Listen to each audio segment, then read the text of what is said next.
So to finish for today, I just wanted to say a little bit more about general residue and food safety monitoring programs for fishery products. It's a question which obviously is important for you, Gillian. You know, it follows on from the question you asked there about what kind of sampling rates we should implement for general fishery products from capture fisheries.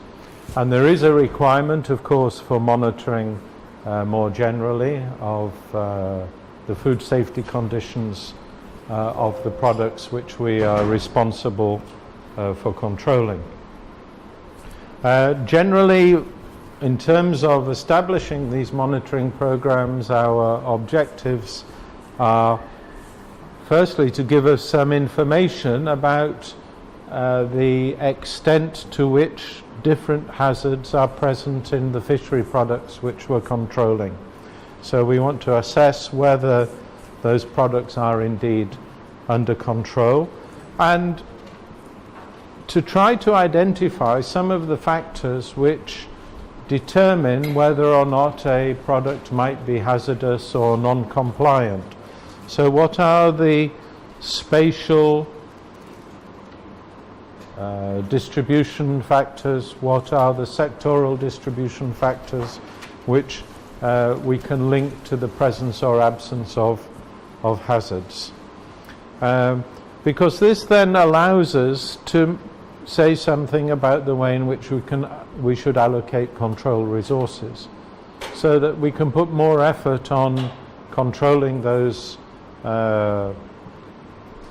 kind of products, or those hazards where we know there is a presence.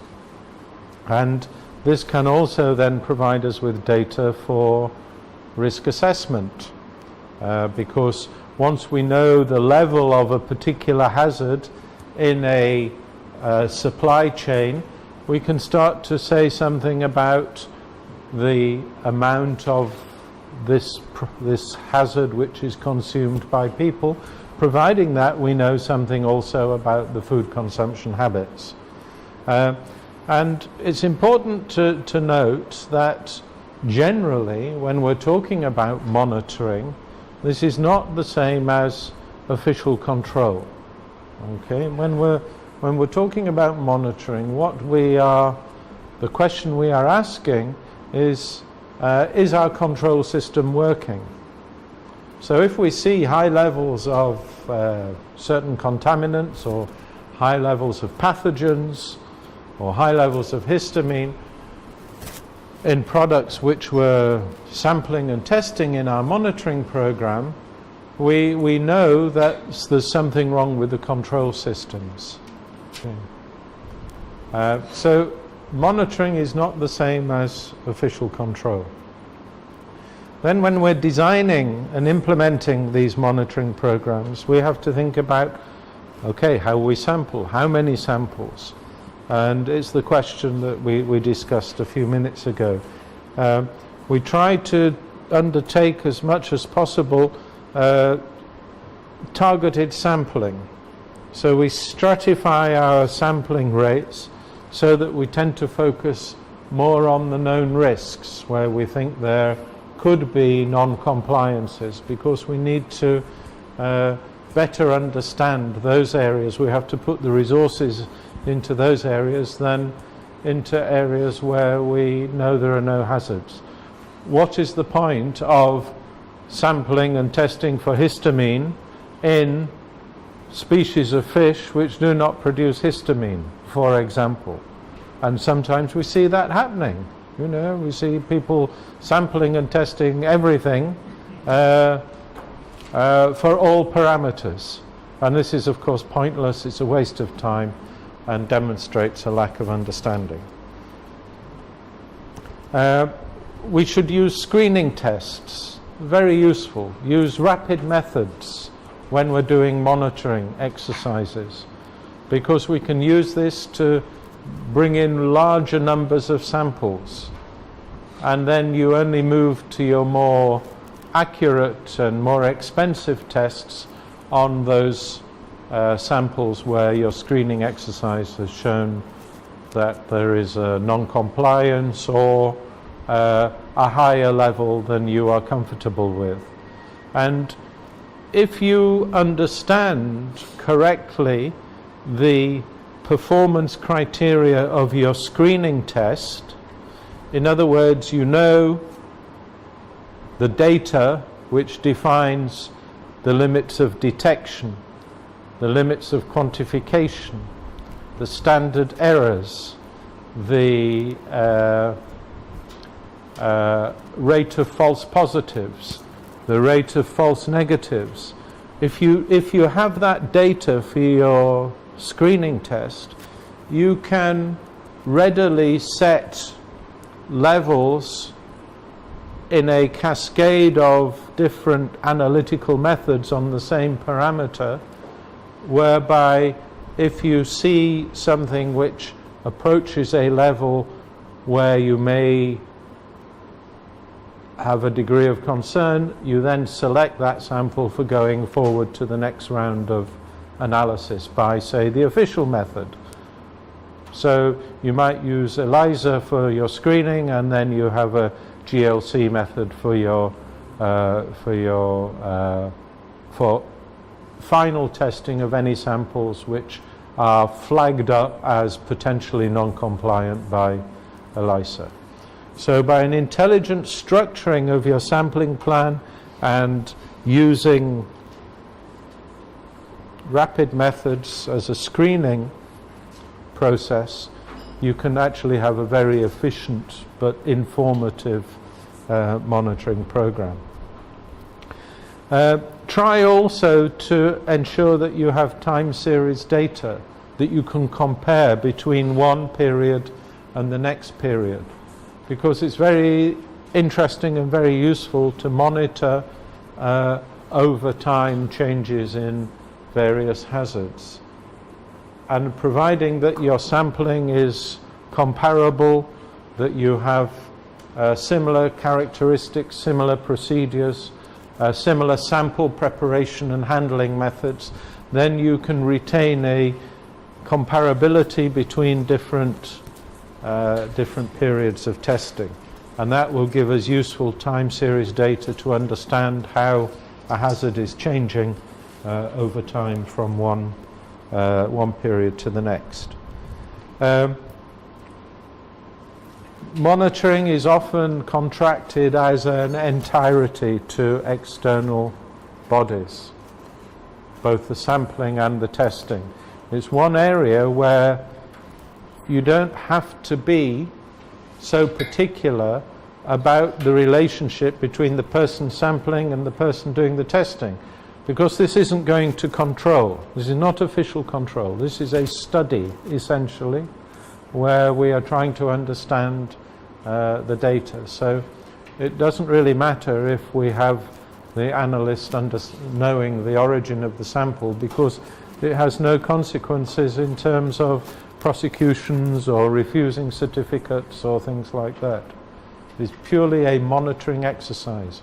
It is answering the scientific question, what is the frequency of this hazard in the environment in which we're working. And very often you find that the results of these can be published.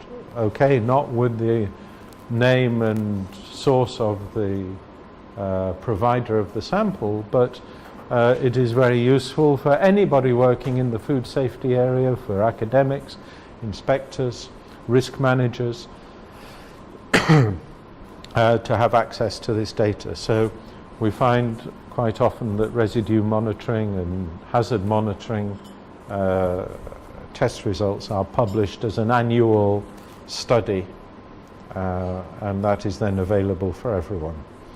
So this, of course, then is different to when we are sampling and testing for official controls. And these official control parameters are also specified clearly in the EU legislation.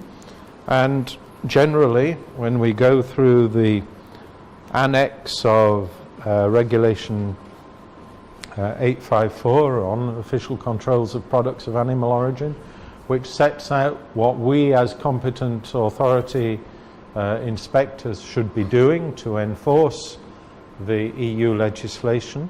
It says that we should ensure that there are official checks on a range of parameters. So these are parameters which will always be questioned when you get a visit from the DG Sante Food and Veterinary Office. They will always say, well, what kind of checks are you making on organoleptic characteristics? What kind of parasite checks are you making? What kind of poisonous fish checks? Histamine, freshness indicators,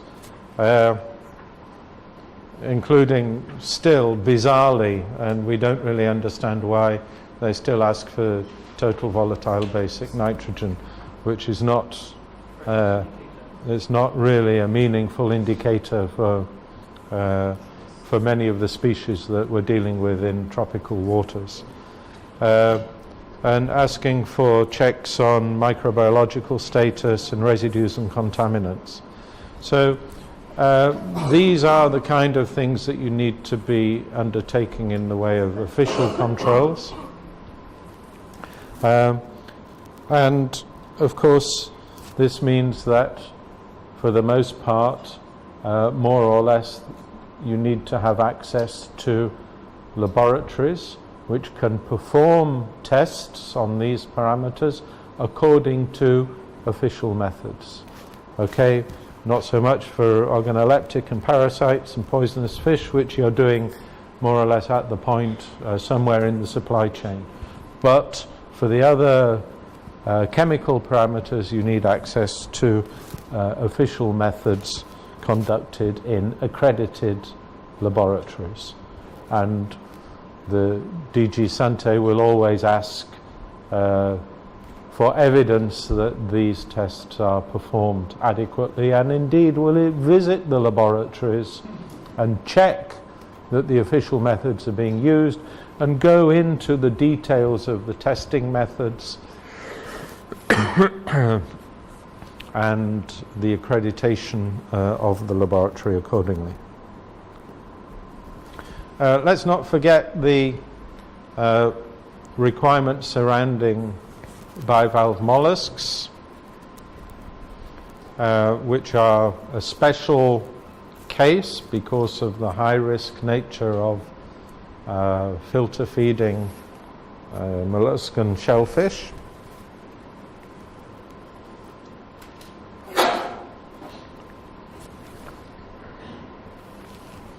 Where it's important to have awareness if you're dealing with these products. A system which can relate the monitoring data which is collected to the classification of production areas, so that you can control those production areas effectively. So that in relation to the production areas for bivalve mollusks, there is a classification system. This is all set out in the annex to 854, where if the area is classified as Class A, in other words, very good microbiological conditions, then we can authorize the harvesting of products in that area for direct consumption in live form. However, if the microbiological condition is somewhat lower, then we classify it as B, and those products can only be sold if they are A, cooked first, or they are subsequently taken to an area or a depuration center where they are allowed to sit and purify themselves in clean water. so after purification or relaying, in which case they then come up to the standard which would be permitted for direct sale. And then microbiologically, there's a class C, which is where they may only be used after relaying for a long period to get the counts down. So the classification is dependent on the microbiological quality of the water, as indicated by the microbiological quality of the bivalves. But in terms of the indicator organisms, fecal indicators and E. coli and so on. So that microbiological quality goes to the classification of the microbiological quality goes to the classification of the production area. But then separately, independently, you should be also monitoring toxin-producing plankton in the water and biotoxins in the bivalves. So this means those particular species of plankton which give rise to the toxins have to be filtered out of the water and identified. This is a very specialized task. You know, you need somebody who is an expert in the taxonomy of different species of marine plankton to be able to look at these things under a microscope and say, yeah, this is a dinoflagellate, it's, you know, and identify the species and so on. So this is not something that your ordinary inspector can do, and you need a specialized laboratory for this activity. And then separately, you have to be able to identify and test for the level of the toxins in the bivalves themselves, which often involves either live mouse bioassays, or in some cases there are LC-MS methods available for analysis.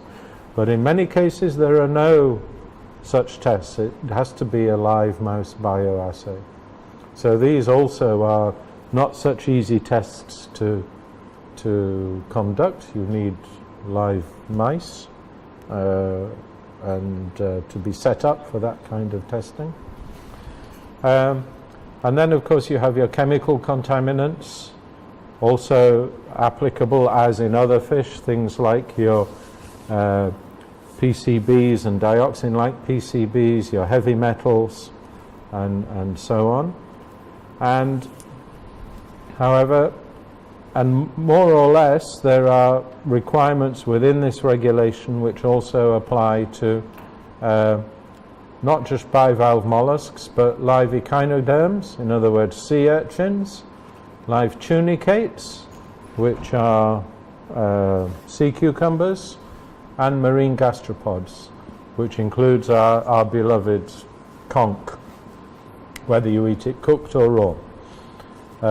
So the regulations say something about those kind of creatures. Pectinidae, which are scallops, I don't think there is so much of a harvest of those in this area, but live marine gastropods, which are not filter feeders, harvested outside classified production areas, are to be carried out in fish auctions, dispatch centres and production establishments. So what that means is that if you are harvesting conch, you may define production areas and monitor them for presence of toxin-producing plankton. But it's not exclusively necessary that you restrict production to those areas. You can have harvest outside those production areas, providing that you take samples on landing or in processing. So they are essentially a whole set of sampling and testing requirements which are required for the official controls of bivalve mollusks and similar kind of creatures, all in all cases what they have in common is that they can become dangerous because of the possibility of marine biotoxins from these various algal sources. Anyhow, moving on. Okay, monitoring parameters for aquaculture we've covered in some detail. Just to say a little bit about the testing methods we select when we're undertaking monitoring and testing, undertaking testing for official controls and for monitoring exercises. As competent authorities, we should be specifying to the laboratories the performance criteria of the tests which we want to be conducted. Okay, don't necessarily assume that the laboratory will use the right test. We should be telling them what are the characteristics of the tests which we want to undertake. In terms of their accuracy, limits of detection, limits of quantification, false positive, false negative, standard errors. These 5 variables define the performance of a particular test. And then we have official methods which have to be used when we are going to be taking official control actions based on the test results. In other words, issuing a certificate or taking a legal action or awarding an approval or something like that.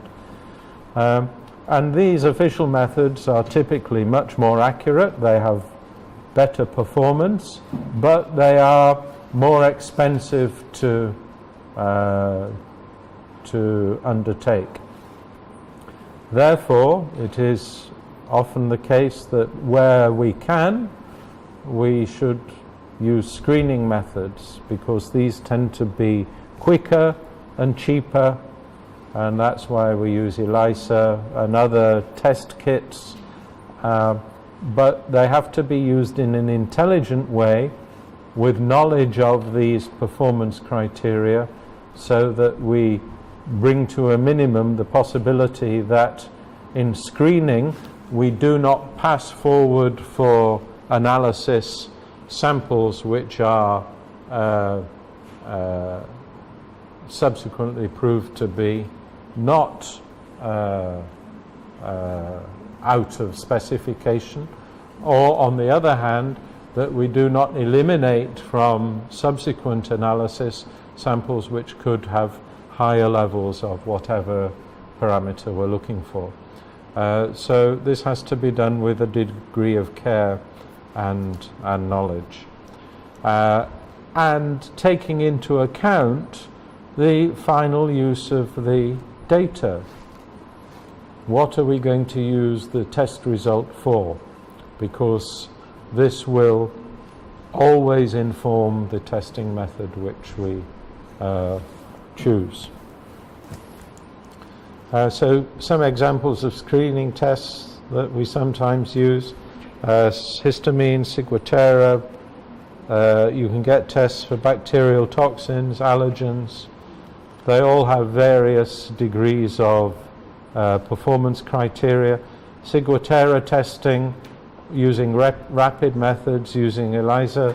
These days, many of the tests have been withdrawn, as we mentioned the other day, because what has happened is we've seen that, in fact, the limits of detection sometimes are above levels which have been proved to cause a toxic reaction in consumers. So you can get a negative result, but it is no guarantee that the product is safe.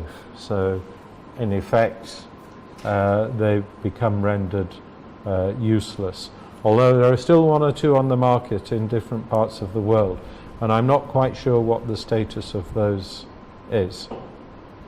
One of the things we're all waiting for now is for European Food Safety Authority to come up with some advice about testing methods for ciguatera, because this is now also a food safety issue in Europe because of the detection of this toxin in some fish in and around the Canary Islands, which I think is illustrative because those problems were never historically known about. And what we see in Europe now quite often, I live in Portugal, and we see many warm water fishes which normally you'd find around the West African coast, occasionally now are popping up in Portuguese waters. Similarly, these fish which were typically living in our area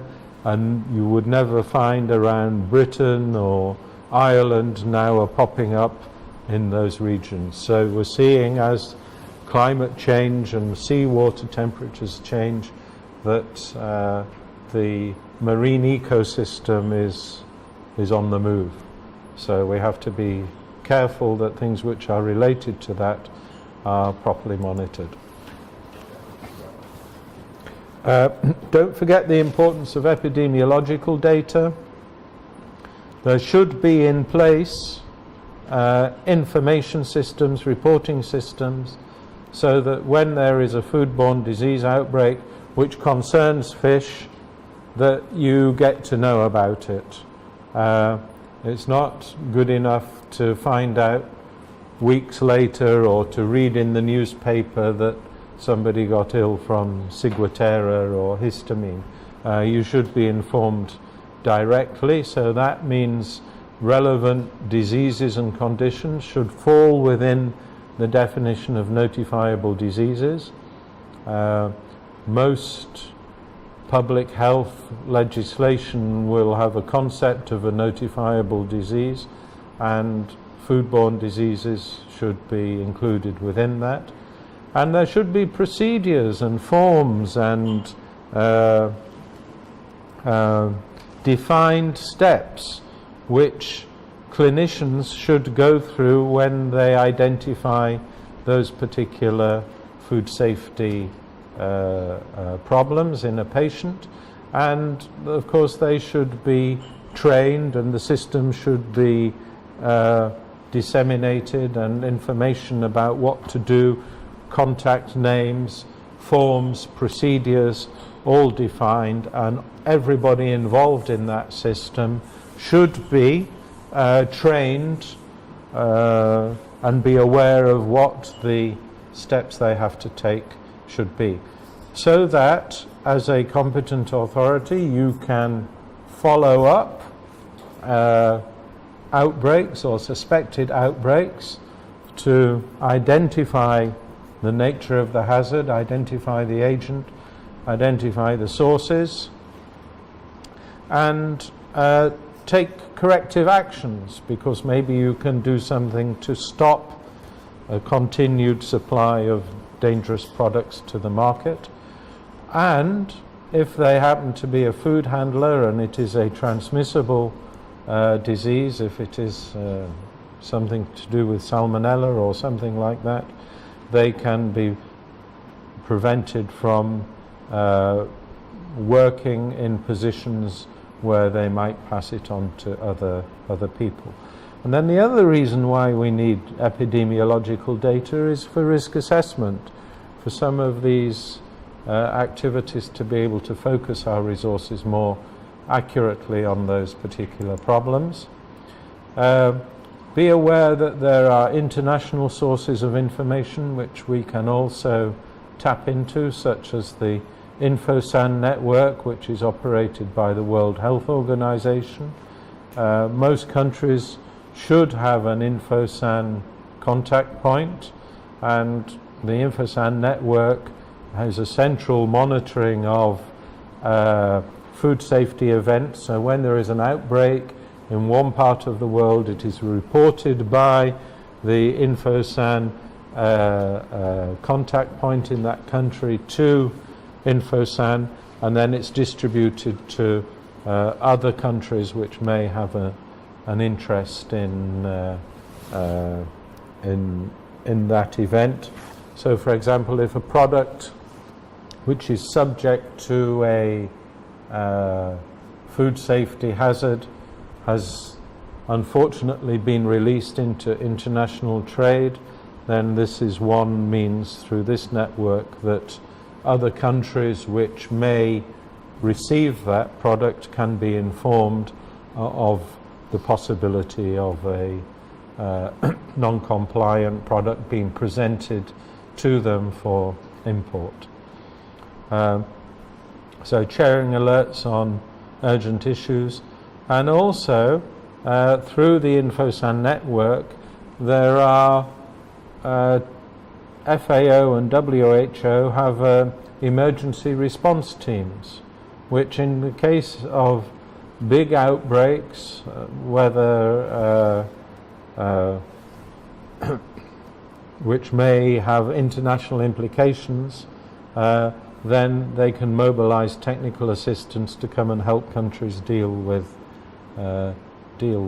those food safety emergencies, subject to a request from the country. So the InfoSan network is useful, and you should be aware of that. And then there are other sources of food safety alerts, so that you can review things like the CDC disease outbreak database, the EU rapid alert system. Keep an eye on recalls, because many food safety authorities in many countries publish data about product recalls on their websites. So you can actually have a look and see.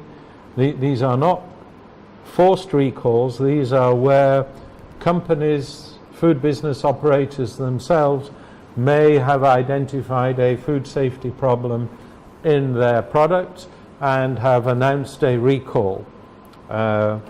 It means that the public gets information, so they can check on their cupboard shelves to see if there is a non-compliant product. If these things have entered international trade, there should be, and there is always an obligation on a competent authority in a country, if they are aware that products which have been produced under their jurisdiction have been consigned to another country, there is an obligation, certainly it is good practice, to inform competent authorities in countries which have received your non-compliant product that they have indeed received such product, or there may be a risk, so that they can take the appropriate action. So ensuring that these systems are functioning is always important, and these are important sources of information. So your CDC outbreak database has useful information. So here was earlier this year an outbreak of hepatitis A in Hawaii linked to consumption of raw filter feeding shellfish. Like we say, these are not products to be consumed without knowing the risks. And then the EU has its rapid alert system for food and feed.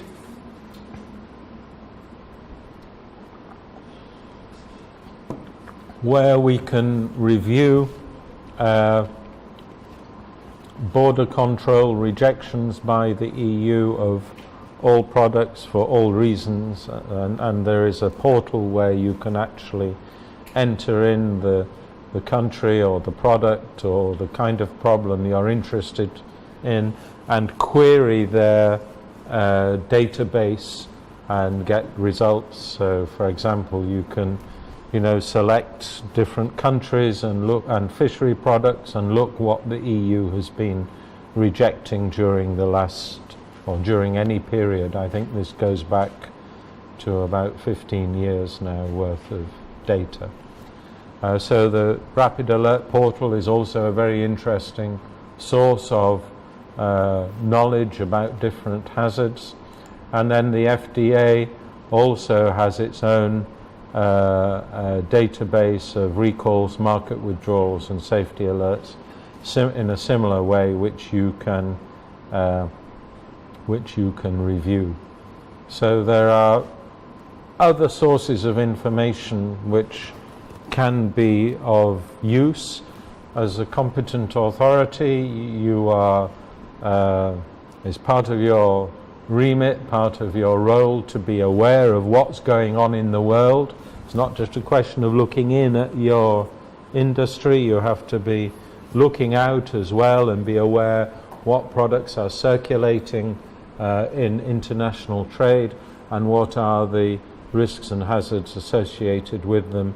And using some of these sources of information can help you to keep up to date with some of these issues. Okay, so that's all I want to say about monitoring.